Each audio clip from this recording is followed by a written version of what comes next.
Here's a brand new edition of District Wins. Hanging with Mr. Cooper and helping to keep our students safe.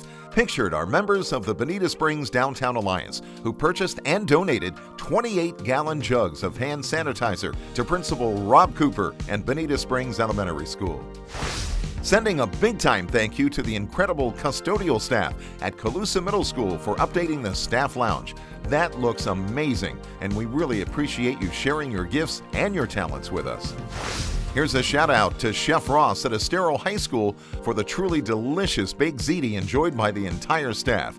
Chef Ross just wanted to provide a warm welcome to everyone in the Wildcat family.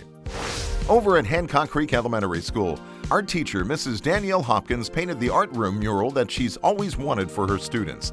And it's quite apparent that she didn't have to look very far for her inspiration. Recently, Laurence Dunbar Middle School celebrated Throwback Thursday, and teacher Mr. Senecola provided his throwback for the students. You know what? After all these years, you haven't lost that look of confidence, Mr. Senecola.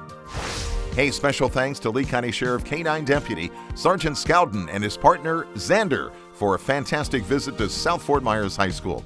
And to no one's surprise, this awesome dog quickly became leader of a wolf pack. Take a look at our students' social distance when lining up at San Carlos Park Elementary School. We even painted little dots right on the concrete to help with spacing. Great job, everyone. Finally, getting her education groove on. It's Mrs. Herman at Fort Myers Middle Academy, proudly displaying her classroom library and book collection. If you'd like to see your school featured in District Wins, just send us your photos and information to news@leeschools.net.